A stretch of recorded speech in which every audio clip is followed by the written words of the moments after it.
Welcome back. I hope everyone is ready to make some great burgers perfect for your next tailgating party. Today we have 3 burgers that should satisfy any of your guests. We have the tomato feta onion burger, the all-American burger, and the bacon blue burger. Now, before you get started on your first burger, we need to go over to the grill and turn it on to a medium setting.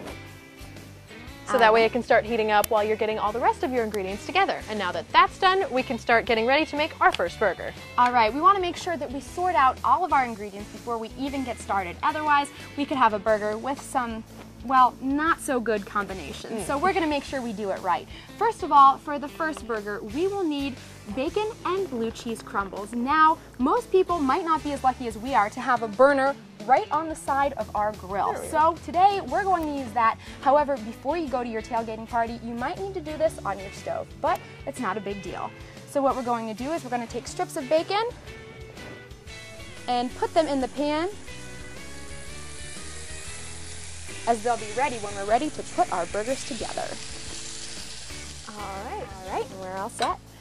Now, next we're going to be making the chopped tomato, feta, and onion burger. And for this we will need 1 medium-sized tomato diced into small pieces.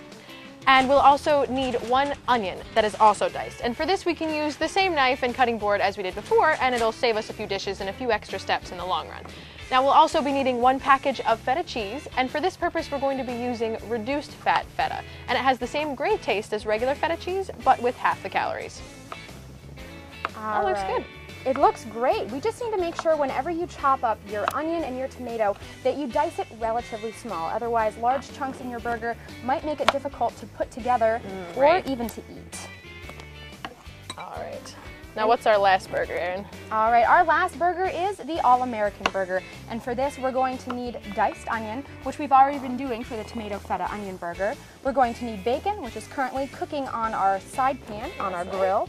And we're always going to need barbecue sauce. Now for this, you can use any kind of barbecue sauce. You can make it spicy, you can make it sweet, whatever fits your taste. All right, so we've got those all diced up. We've got 2 of these, and now becomes the fun part, stuffing the burger. Now we already have 6 of our patties along with all of our ingredients. So if you could grab, we've got our other patties right over here. We will simply lay out our burger and use a teaspoon or your finger, like we said earlier, to make a small indentation in the burger. And now for the first burger, here we go. The first burger will be the bacon blue cheese burger. There you go. All right, and for this we're going to make it a little easier by using a teaspoon. For those of you who do not want to touch the burger itself, we're just going to make a small indentation in the middle. All right. Like so. And then we are going to put in our blue cheese crumbles. We'll actually use this. It's all going in the same place, right? That's right. And once you cook it, it'll all cook together and taste just the same. So we're going to put that in, and our bacon is done. So we're going to take a couple pieces of our bacon. And of course we have to make them smaller. We can't use the big pieces. And just pull those into a couple small slices. There we go. Like so. You can just do this with your hands. You don't have to worry about cutting them. The size of that does not matter. And we have our other burger that will go right on top. And we're going to pinch the sides like so, just lightly. We don't want to really squish out the burger. Right, you can either use your fingers for that, or you can use a fork to kind of stick it on the side. So there are ways to get around having to touch it with your fingers if you don't want to. Absolutely. And see, that burger is pinched like so, so we're just going to do it with all of our ingredients. All right, now what's our second burger? All right, our second burger is the tomato feta onion burger. All right. So we're going to take the first burger here. I'll give this to you. Did I press myself? All right, you did a good job. So again, we're going to put another indentation in the middle of this burger, and we're going to put our ingredients on the inside. So we have our chopped up tomato that we did earlier. And that's going to go right in the center, and usually about 1 slice of tomato diced makes a pretty good filling. And we want to stuff these full, as we know we'll probably have hungry tailgaters. All right. There's our onion in there, and our final ingredient will be our feta cheese. Well, that looks good. Now me, I'm a big fan of cheese, so I'm going to put a lot in here, and if it oozes out the side, that's okay. You don't mind about that? No. All right, so then you're going to take your second piece, put it on top, and see, it's okay if it's not completely perfect, because I mean, it's going on the grill anyway, so things kind of tend to melt together. That's right, and as long as we pinch the sides together, see, this one is overflowing just a little bit, but it's fine because burger stretches nicely. and will hold all of our ingredients. Perfect. All right, so there's our second one, and finally our last burger. I'll give you one of these again. There you go. And our final burger is the All-American Burger. Again, we're going to want to put a small indentation in the middle in the center. And for this, we're going to need small pieces of onion, some American cheese. You can buy it from your local deli store. You can get prepackaged cheese, whatever works better for you. And we're actually only going to use about 1/4 of the slice in here. But again, you can use as much or as little as you'd like to make your burger to taste. And finally, the last part on this, which is my favorite, the barbecue sauce. Yep. Put that right on there. And I'll give you the second piece. Perfect. And make sure when you are doing this to see if your barbecue sauce has an easy pour spout or if it just has that giant gaping hole in the top, because you might put too much barbecue sauce and have a really soggy burger. You have a bit of a mess on your grill. That's right.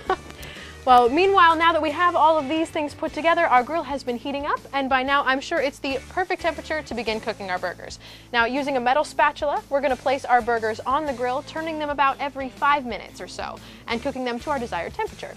And for us, that will be when there is no pink left in the center of the burger. Now, while you're cooking, you're going to want to check to make sure that the sides of your burger stay pinched so your ingredients don't all come spilling out. And also, bubbling ingredients along with a burger that looks done can be a sign that a burger is ready to be removed from the grill. So, all right, we're putting these right on our grill here. That's fine. You can hear the sizzle. I know. These burgers already smell great. And as you can see, our burgers are stuffed to the max. So it's okay if you see a falling apart burger a little bit, that's just a sign that you stuffed it good.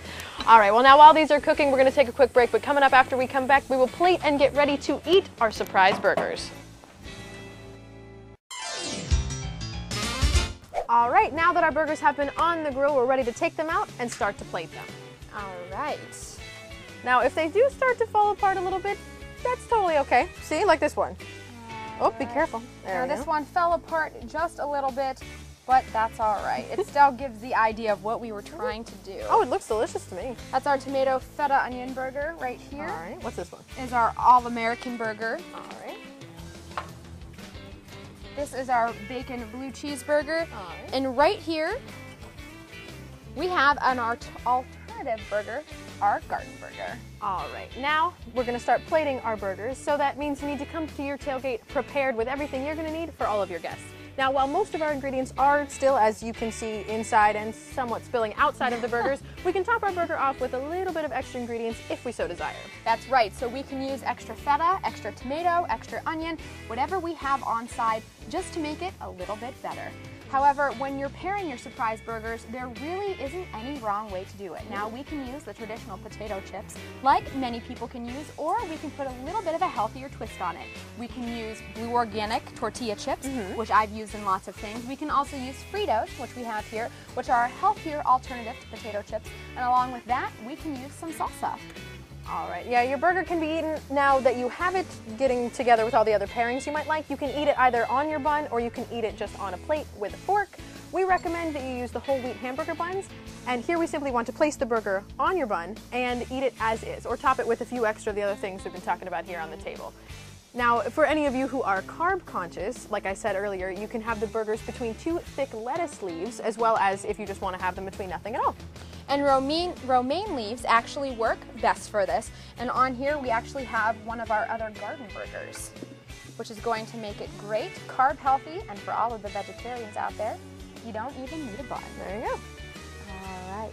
But these are only our variations on our burgers. You can put a whole other array of ingredients inside those burgers. You can use lots of other spices and make the burgers your own. There really is no wrong way to do it. Now, these don't need to be followed closely, but that's the beauty of a surprise burger. That's just what it is, a surprise. You can combine any array of cheese, spices, vegetables, sauces, meats to make a burger that best fits your style and your tailgate party. But this is also a recipe that you can make on a whim using the ingredients that you find in your home refrigerator.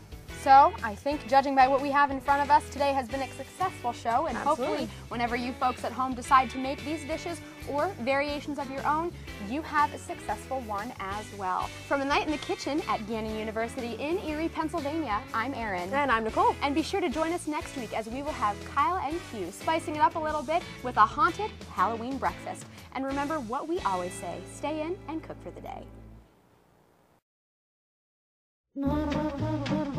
I think we're all set. All right, now, though, whoops, I'm already making a mess. Hold on. And coming up next week, Kyle and Q are going to thrill us with juice. Yeah, but she's like this hot salt again. She's mad at me for calling her mom, so. If I can spit this out. That's it, this is it. You guys better eat these things. Are we allowed to eat any of these? Oh, we're hungry. Sorry, nobody eat the bacon blue. And remember what we always say, stay in and cook for the day.